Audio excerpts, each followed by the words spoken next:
Pendaftaran Capres-Cawapres 2024 di KPU tinggal beberapa minggu lagi. Para baca pres terus gencar mencari dukungan, baik partai politik maupun relawan dan simpatisan mereka demi memenangkan kontestasi Pilpres 2024. Keberhasilan dalam Pilpres 2024 tidak lepas dari peran para simpatisan dan pemilih militan pada masing-masing calon. Litbang Kompas melakukan survei tingkat militansi pemilih bakal capres pada 27 Juli hingga 7 Agustus 2023 dengan 1.364 responden dengan metode pencuplikan sistematis bertingkat di 38 provinsi. Tingkat kepercayaannya 95% dengan margin of error penelitian kurang lebih 2,65%.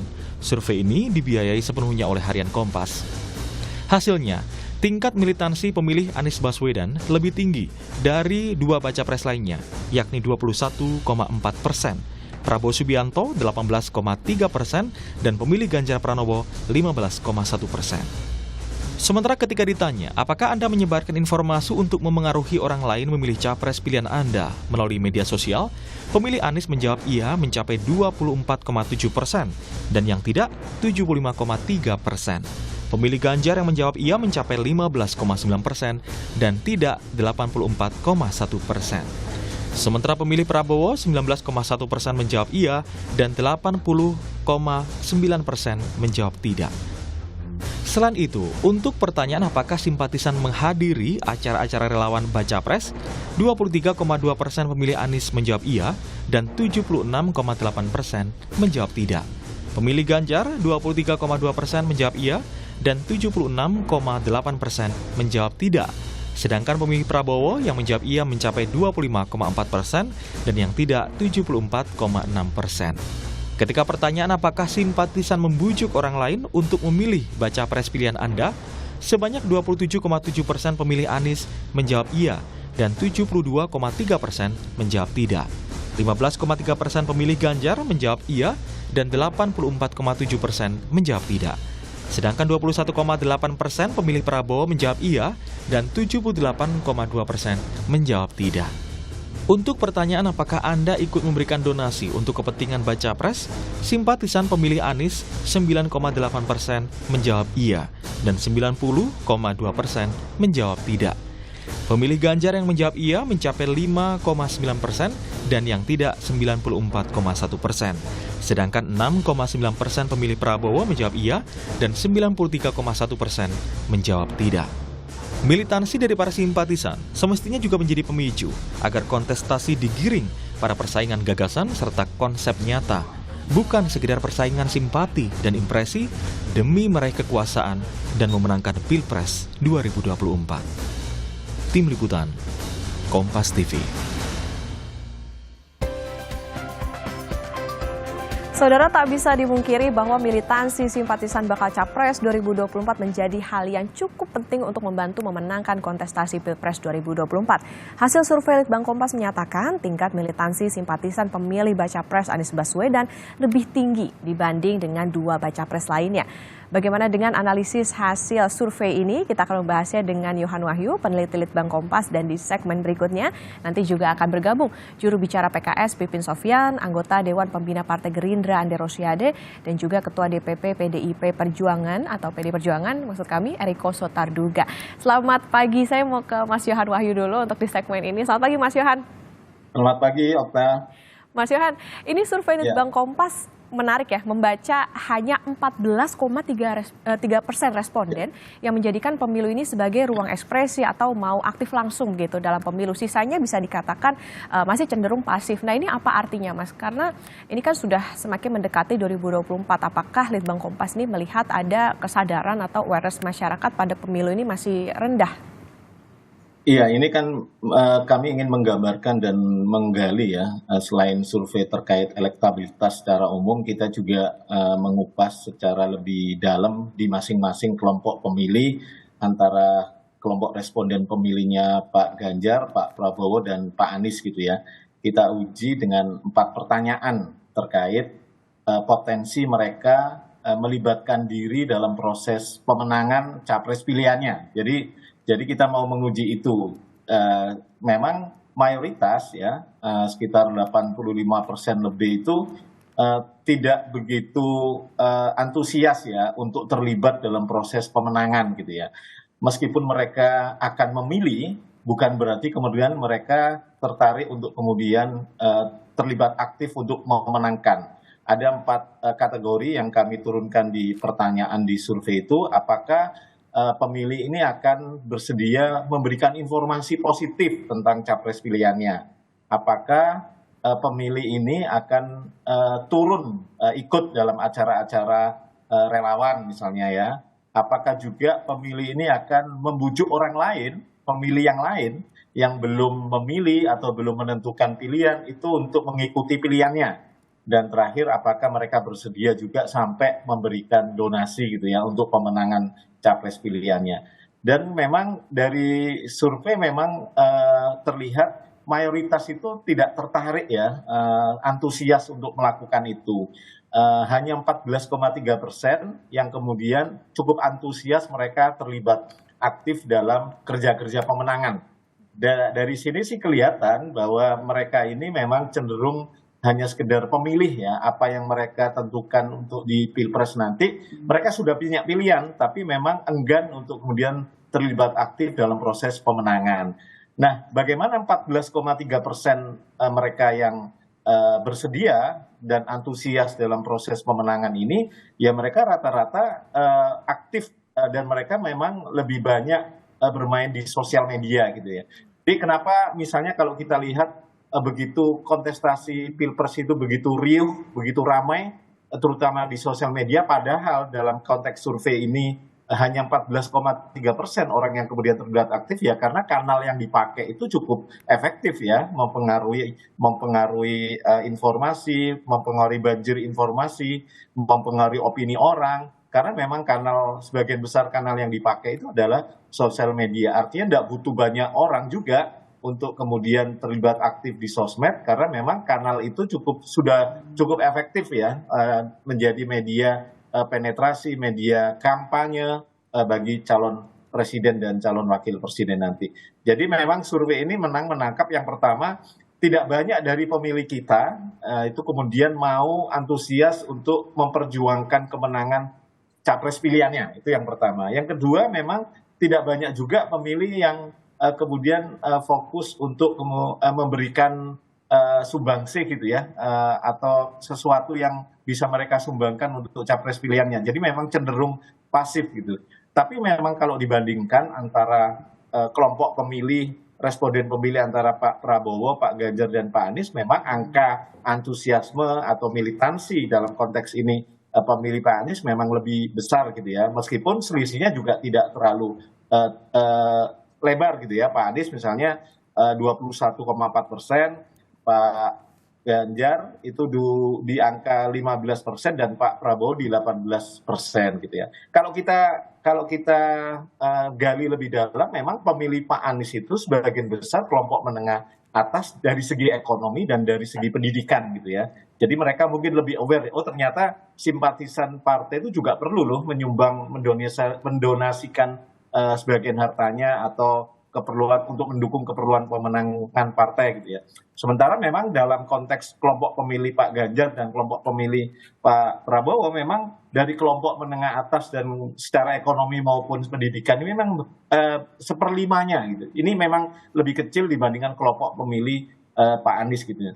Tapi kalau ditanyakan kenapa elektabilitas dari hasil survei Kompas misalnya Pak Ganjar dan Pak Prabowo jauh di atas Pak Anies, ya karena postur pemilih Pak Anies itu agak berbeda dengan postur pemilih secara nasional rata-rata ya. Jadi kalau digambarkan dalam piramida itu, piramida kita itu kan pemilih menengah bawah dari segi pendidikan itu kan lebih gede gitu ya. Jadi postur piramida. Sementara postur pemilih Pak Anies itu agak terbalik gitu ya, piramida terbalik. Jadi pemilih dari kalangan menengah atas, baik dari segi pendidikan dan dari segi ekonomi itu justru lebih besar. Sementara postur pemilih Pak Ganjar dan postur pemilih Pak Prabowo itu relatif sudah menggambarkan postur pemilih secara umum ya, gambarnya sudah piramida gitu ya. Jadi ini yang membedakan. Dalam konteks militansi ini kita memang melihat di masing-masing kelompok pemilih, masing-masing baca pres ini dan kelihatan memang secara umum tidak begitu antusias gitu ya, meskipun angka 14% ini meskipun kecil, tapi cukup berpengaruh besar. Karena apa? Karena sosial media menjadi kanal yang dipakai untuk mengkampanyekan capres pilihannya. Oke, baik. Begitu, Okta. Sebetulnya seberapa penting, Mas Yohan, militansi simpatisan ini? Apakah nantinya akan berbanding lurus dengan potensi menambah upaya untuk meraup suara tentunya di Februari 2024 nanti? Ya, di satu sisi ini kalau kampanyenya pelaku-pelaku relawan-relawan ini cukup kenceng ya, di satu sisi bisa saja memberikan insentif elektoral ya, pemenangan kepada baca pres yang diusung atau yang didukungnya gitu ya.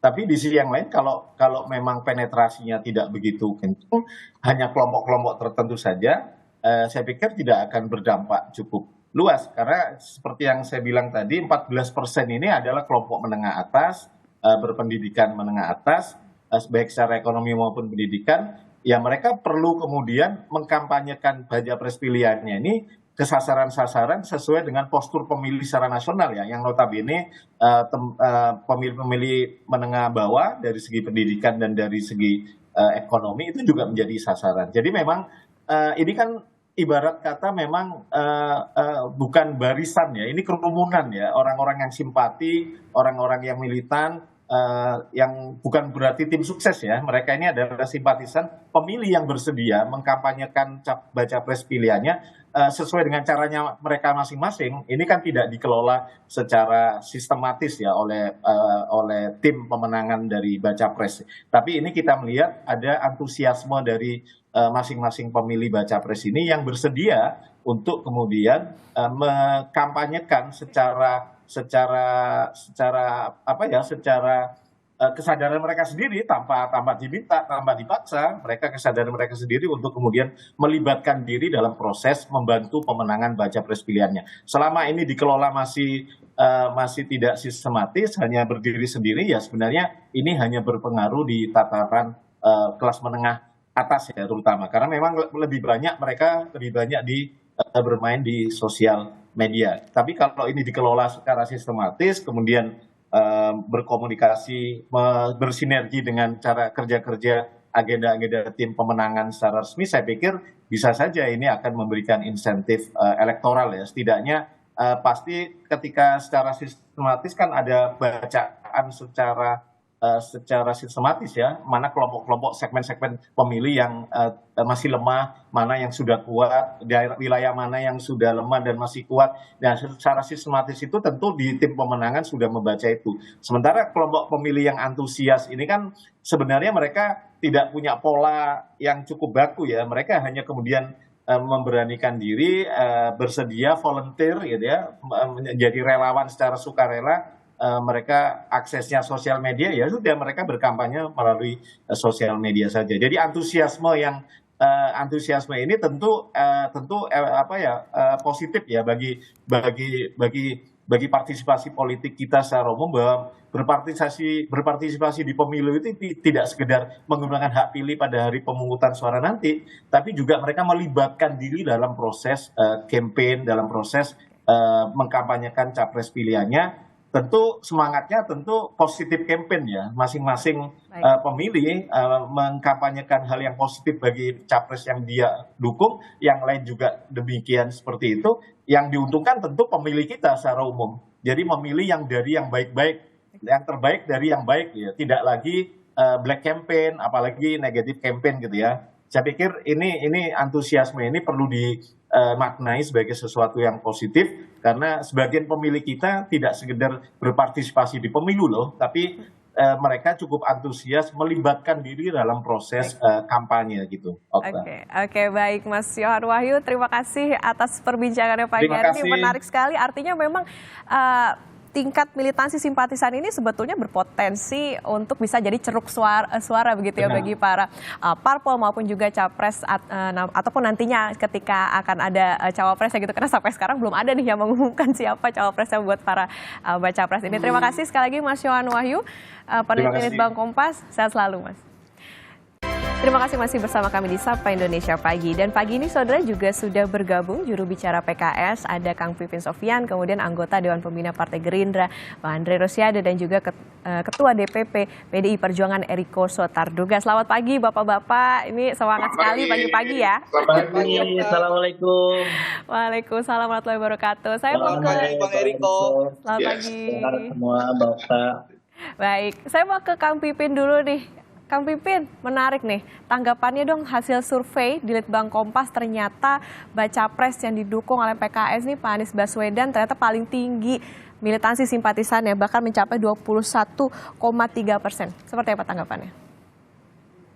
Ya tentu kami bersyukur ya bahwa Pak Anies Baswedan ada PKS di situ. Kami punya 3 modal kekuatan utama adalah militansi kader, soliditas struktur, dan juga kerja kolektif atau amal jamaah. Jadi 3 modal itu yang kami bawa untuk pemenangan di setiap hajatan politik, baik itu pemilu, pilkada, dan pilpres. Jadi saya kira Bang Andre Rosiade sudah pernah mendapatkan itu ya ketika PKS mendukung Pak Prabowo ya. Dan kemudian saat ini ya mohon maaf abangku, kami sudah dengan Pak Anies Baswedan ya, dan insya Allah 3 modal kekuatan PKS ya ditambah dengan totalitas caleg PKS, tentu insya Allah ini akan menambah kekuatan militansi para pemilih Pak Anies Baswedan. Dari situ memang kami juga punya modal ketika di dalam survei itu kan disebutkan bahwa militansi yang dimaksud adalah dengan sukarela bergerak, kemudian dengan pembiayaan sendiri ya untuk hadir tanpa misalnya harus ada apa dengan iming-iming itu dan sebagainya. Karena kami meyakini bahwa berjuang ini bagian dari ibadah, ini adalah bagian dari konsekuensi sebagai warga negara harus terlibat aktif dalam proses pemilu. Jadi itu sih sebetulnya kenapa pendukung Pak Anies, terutama dari PKS, kami harus hakul yakin bahwa tadi kami punya konsep yang disebut dengan sundukuna juyubuna, bahwa dana-dana perjuangan kami adalah dari saku-saku kami. Jadi disitulah kenapa militansi itu hadir ya, bahwa kita ingin ada perubahan ke depan, change and continuity, bagaimana kita ingin rakyat Indonesia ingin ada perubahan, juga ada keberlanjutan. Disitulah kami hadir untuk menggaungkan, menggemakkan suara publik yang menghendaki perubahan dan keberlanjutan dalam hal yang bersamaan. Jadi itulah yang disuarakan oleh PKS, para kader, simpatisan, dan juga para pendukung relawan Pak Anies Baswedan ke depan. Kami sangat bersyukur, welcome. Tetapi kami juga tentu tidak akan memandang sebelah mata bagaimana pendukungnya Bang Eriko dan Bang Andre. Saya kira mereka juga punya pendukung yang kuat, tapi mudah-mudahan pendukung Pak Anies lebih kuat. Oke. Ini saya dengan pertanyaan yang sama mau ke Bang Eriko. Bang Eriko, gimana nih Pak Ganjar ternyata meskipun kalau selama ini kan di beberapa survei kalau soal elektabilitas Pak Ganjar, biasanya Pak Ganjar, Pak Prabowo, Pak Ganjar, Pak Prabowo, dia kayak paling menter gitu kalau dari segi elektabilitas. Tapi ternyata di tingkat militansi simpatisannya ternyata Pak Ganjar paling rendah gitu, bisa dikatakan 15,1%. Tanggapannya Bang Eriko? Mbak Okta, luar biasa nih. Yang muncul terakhir tuh Kang Pipin, tapi Kang Pipin yang diminta terlebih dahulu berbicara. Dan tadi saya mendengar dari tadi yang disampaikan Kang Pipin, berjuang katanya. Jadi memang pengaruh PDI Perjuangan sudah sampai di PKS berjuang. Nah, kalau saya lihat Adinda Andre memakai baju merah, ini artinya apa?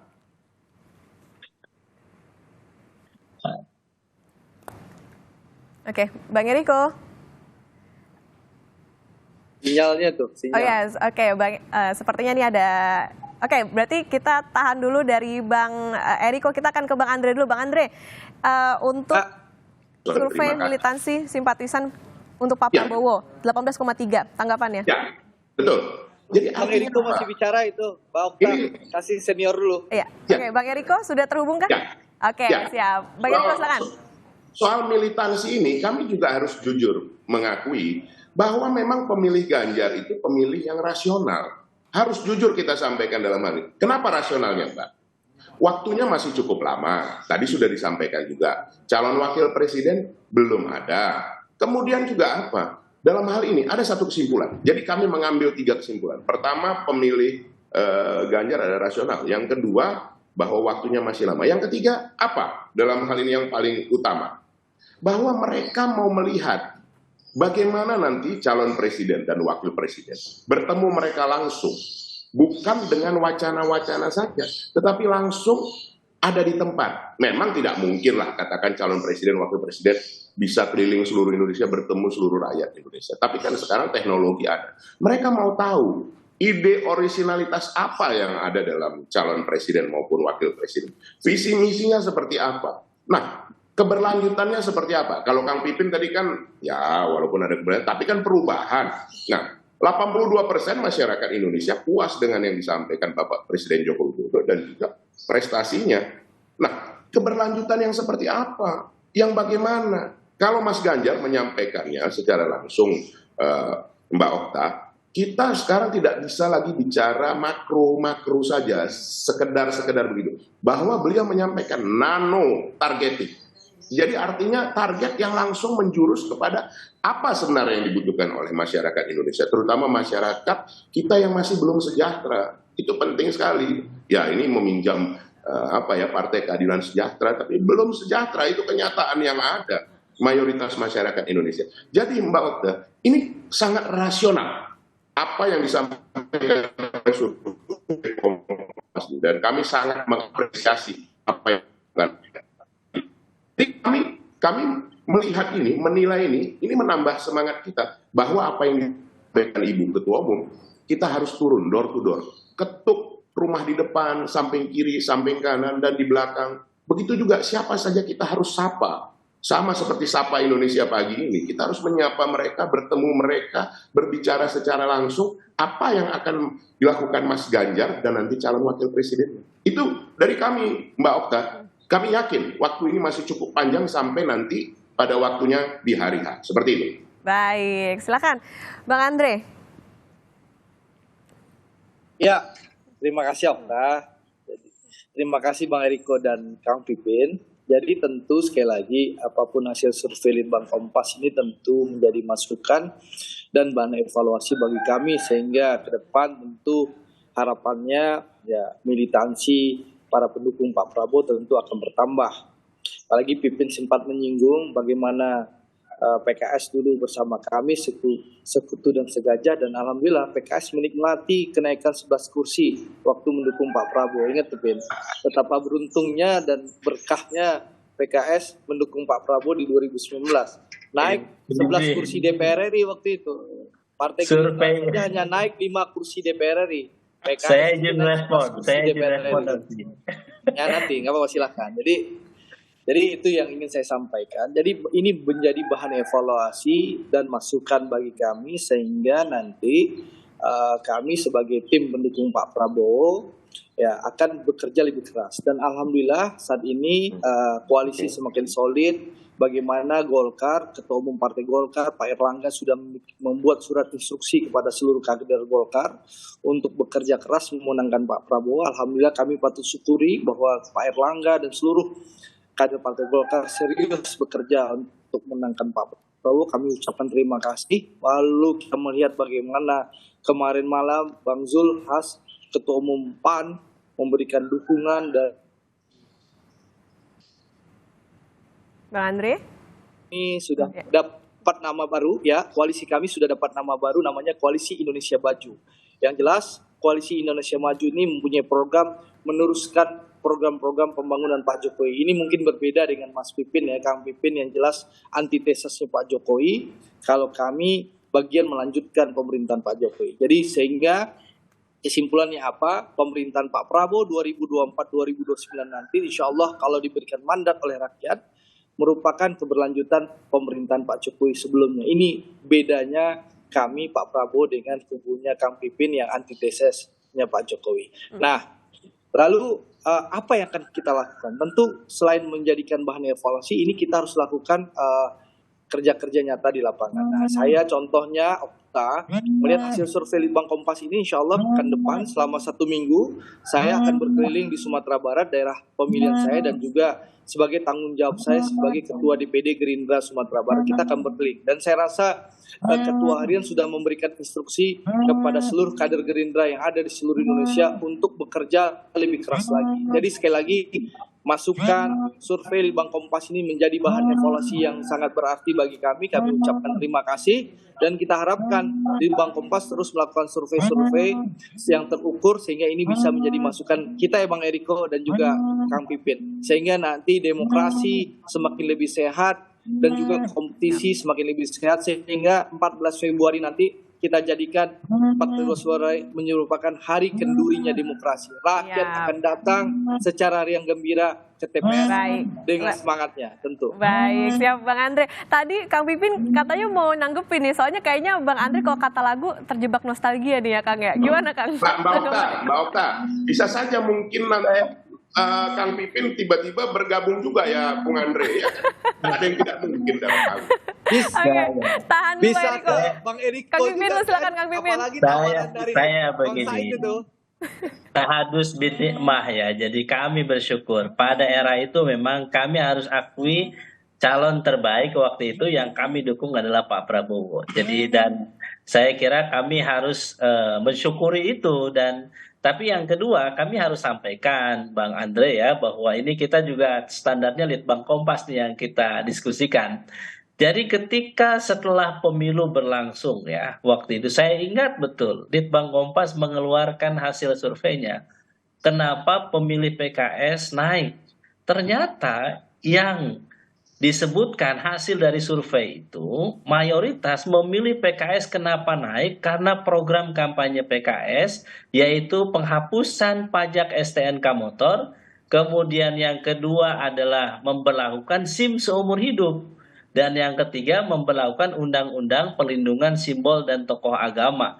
Jadi ketiga program itu yang dilihat, yang di-capture oleh Litbang Kompas kenapa kenaikan suara PKS pada 2019 lalu. Tetapi tadi memang ada kontribusi kotel efek dari Pak Prabowo ya kepada PKS tetapi tidak signifikan.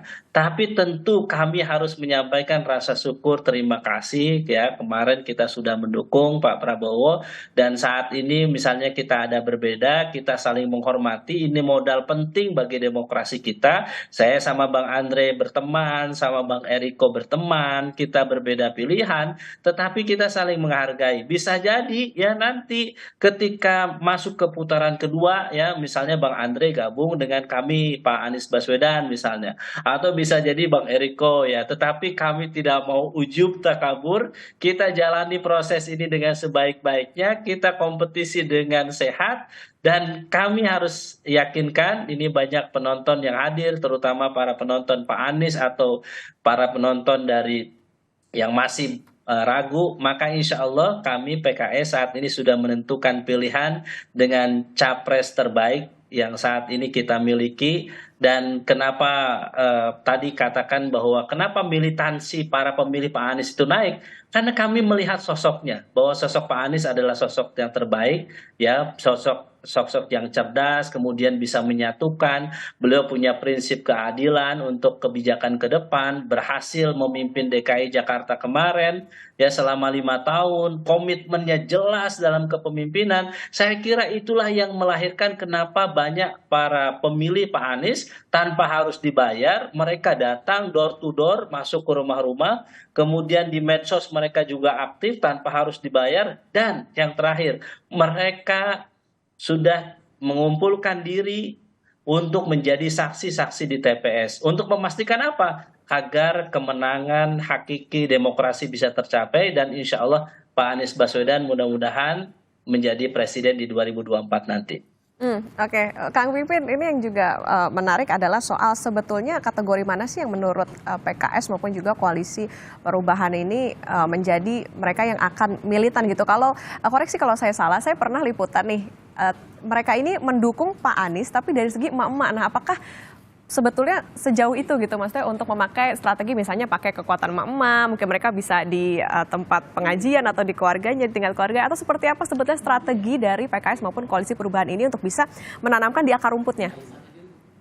Ya, emak-emak, anak muda itu adalah pemilih yang idealis, yang loyalis, mereka punya ideologi, punya semangat, dan mereka setia. Jadi itu itulah yang saat ini kita saksikan ya di berbagai kesempatan di daerah gitu ya. Mereka hadir berbondong-bondong datang gitu ya. Mereka menyumbang, tidak hanya hadir tapi mereka juga menyumbangkan materinya untuk mendukung Pak Anies Baswedan. Saya juga kaget dari beberapa kesempatan mendampingi Pak Anies hadir itu selalu, Pak saya datang ke sini sendiri, kemudian saya bantu misalnya bisnya nanti patungan semuanya gitu. Jadi meskipun tanpa ada mobilisasi misalnya dengan pendanaan dari partai, tetapi mereka mau datang gitu. Kenapa? Mereka ingin ada harapan bahwa ada pemimpin baru yang seperti Pak Anies punya track record baik di DKI Jakarta dan saat ini Pak Anies juga sudah mulai terlihat untuk menyapa masyarakat di pasar, kemudian datang ke nelayan, kemudian beliau juga hadir ke rumah-rumah warga gitu. Jadi saya kira mereka melihat sosok Pak Anies ini memang Baik. memberikan harapan ke depan dan tentu ya pemilih emak-emak dan anak muda ya mereka Baik. punya idealisme, punya rasionalisme melihat bagaimana sosok figur Pak Anies yang punya program gagasan yang baik, punya rekam jejak yang baik. Ya saya kira itu modal utama kenapa memang dukungan emak-emak dan anak muda ke Pak Anies saat ini mulai meningkat. Baik, saya tangkap maksud dari Kang Pipin. Sekarang saya mau ke Bang Eriko nih. Bang Eriko, kalau dari PDIP sendiri ini dengan baca presnya Pak Ganjar, nah secara umum ini kan memang militansi dari simpatisannya ini kan masih yang lagi-lagi paling rendah. Nah sejauh mana sebetulnya PDIP menguatkan kadernya untuk raup suara saat ini? Kalau kemarin sempat kita tahu nih akan pakai PDIP ini akan pakai strategi Catenaccio katanya nih. Nah kalau ini dipakai, nah sejauh mana nantinya akan bisa untuk menjadi peluang ceruk suara buat Pak Ganjar? Ya, begini Mbak Oktan, kami harus menjawab dengan serius ya. Apa yang disampaikan oleh Litbang Kompas ini tentu masukan yang sangat berharga. Dan kalau kita melihat secara jernih, memang benar yang disampaikan oleh Litbang Kompas ini melalui surveinya ini. Coba kalau kita lihat di kami sendiri kan, kami harus menyelesaikan internal dulu, konsolidasi di internal. Dan saat inilah kami baru memulai. Kalau Mbak Oktan lihat secara langsung, tanggal 19 Agustus kita sudah melakukan untuk sosialisasi di masyarakat secara langsung dengan menempelkan stiker bila mana mereka bersedia untuk mendukung Mas Ganjar. Dan jangan lupa Mbak Oktan dan kita semua yang menyaksikannya dimanapun Anda berada, Pak Mas Ganjar itu baru tanggal 5 September selesai tugasnya di Jawa Tengah. Dan setelah tanggal 5 September lah beliau menjadi katakan manusia yang bebas yang bisa melakukan kerja-kerja pengenalan, begitu juga untuk menyapa semua pemilih-pemilih yang rasional. Lah, dilalah yang ketiga sekarang ini Mbak Utan, cobalah kalau dilihat. Sekarang ini persis kondisinya seperti tahun 2014, di mana PDI Perjuangan, di mana kami bersama mitra kami, P3, Hanura, dan juga Perindo, itu dikeroyok. Ini istilah bahasa apa adanya, dikeroyok dan juga istilahnya dikepung dari semua ini. Nah ini menambah semangat, apalagi sekarang DCS kan sudah diumumkan sehingga caleg-caleg ini juga bisa mulai bekerja untuk mensosialisasikan. Lah ini semua kalau dikatakan faktor kebetulan tidak mungkin. Ini pasti kehendak dari yang di atas bahwa semua ini berjalan sesuai dengan yang kita pikirkan. Nah, PDI Perjuangan nih bersama mitra-mitra ini semakin ditekan Mbak Oktan, semakin dikuyuk, ini semakin bersemangat. Itu yang terjadi. Makanya apa yang disampaikan oleh Litbang Kompas itu sangat tepat, bahwa pemilih kita sekarang ini sudah sangat cerdas. Pemilih ini sudah sangat rasional. Pemilih ini mau melihat, jangan seorang pemimpin itu hanya ada di awang-awang, jangan hanya ada di wacana, jangan hanya ada di gagasan saja. Tapi seorang pemimpin itu harus bertemu dengan rakyatnya. Dan mereka berasal dari rakyat juga, rakyat kebanyakan. Dan apa yang sudah dilakukan selama ini, track record-nya juga pasti akan diperhatikan oleh rakyat Indonesia. Karena ini mau memilih pemimpin yang terbaik dari yang terbaik. Kan kita bertiga ini kan kompetisi. Tapi kompetisi saya sepakat dengan Adinda Andre, kompetisi ini nanti harus menjadi pesta bagi rakyat Indonesia. Dilakukan dengan riang gembira. Mereka akan menentukan pilihan. Nah ini yang kadang-kadang kita lupa Mbak Otan, bahwa partai politik, betul, partai politik dan kumpulan partai politik mencalonkan calon presiden dan wakil presiden. Tetapi siapa yang memilih? Yang memilih adalah rakyat itu sendiri. Mereka lah yang menjadi penentu. Mereka lah sebenarnya penguasanya. Kalau meminjam istilah Mas Ganjar, tuanku adalah rakyat. Itu jelas disampaikan. Nah, kalau dari PDI Perjuangan sendiri, apapun yang menginginkan pemimpin seperti Bung Karno yang mengglobal di seluruh dunia itu penting juga. Sehingga semua sisi, semua lini kita harus bekerja dengan baik, turun langsung seperti yang disampaikan Ibu Ketua Umum, door to door, satu persatu kita datangin apa sebenarnya kendali. Karena rakyat ingin didengar apa yang dilakukan oleh pemimpin. Itu Mbak. Siap, Bang Eriko. Nah sekarang saya mau ke Bang Andre. Bang Andre, kalau dari Partai Gerindra sendiri ini menyasarnya atau kategori mana sih gitu yang akan dikencengin gitu untuk jadi simpatisan yang militan untuk Pak Prabowo? Kemudian juga strategi apa sih yang nantinya akan digunakan untuk nanti tentunya mencapai nggak cuma sekedar nyoblos aja tapi mau gitu untuk ikut kegiatan-kegiatan ataupun juga upaya-upaya dari baca presnya nih untuk dimenangkan. Ya, Okta, tadi kalau kita tonton dan kita dengarkan presentasi Mas Yohan dari Litbang Kompas kan jelas bahwa ada 4 pertanyaan ya. Dari 4 pertanyaan itu 3 pertanyaan Mas Anies unggul, 1 pertanyaan Pak Prabowo unggul. Dan kita lihat jaraknya juga tidak terlalu jauh antara Pak Prabowo dan Mas Anies soal militansi. Jadi tadi saya sudah sampaikan ini menjadi bahan evaluasi bagi kita. Tapi tentu ya kita berharap seluruh pendukung, baik pendukung Mas Anies, pendukung Mas Ganjar, pendukung Pak Prabowo, itu kan harapannya semakin militan dan semakin semangat. Tapi tentu kita, Kang Pipin, saya, dan Bang Eriko harus menyampaikan juga kepada para pendukung kita untuk tidak menebar fitnah dan hoax. Jangan sampai militansi itu tinggi, tapi dipergunakan bukan mengajak atau mensosialisasikan kandidat yang kita dukung, tapi dipergunakan untuk menjelekkan, menghina, dan menfitnah kandidat calon presiden yang lain. Ini harus jadi masukan bagi saya, Kang Pipin, dan Bang Eriko. Apalagi saya sebagai Ketua DPD Gerindra Sumatera Barat, kami Okta bekerja keras, sangat keras di lapangan, bagaimana bertemu dengan masyarakat, menjelaskan kepada masyarakat terhadap fitnah dan tebaran hoax yang disampaikan kubu pendukung capres tertentu di Sumatera Barat. Kita dibilang kafir, kita dibilang pengkhianat ulama, kita dibilang tidak berpihak kepada rakyat.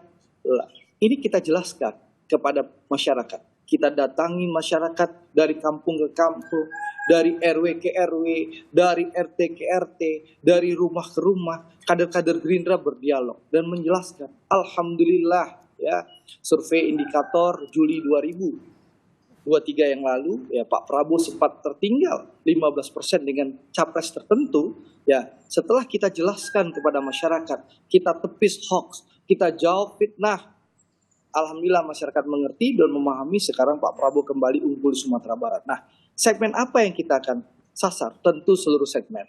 Kita akan sasar semua masyarakat, seluruh kelompok masyarakat, dan kita harus akui saat ini 55% lebih ya pemilih ya Bang Eriko dan Kang Pipin, bahwa sekarang adalah generasi muda, generasi milenial. Dan kita tahu sama tahu, generasi milenial membutuhkan kepastian.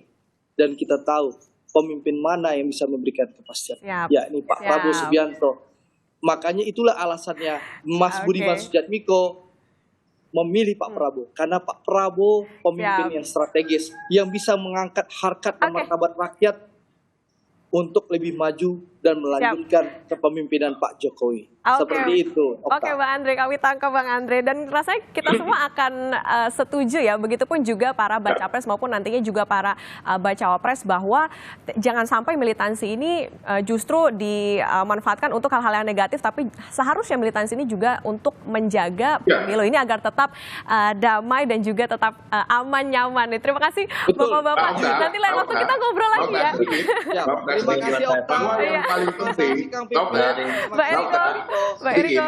Yang paling penting bahwa militansi jangan sampai memecah belah bangsa. Itu Siap, Wah, betul. Siap.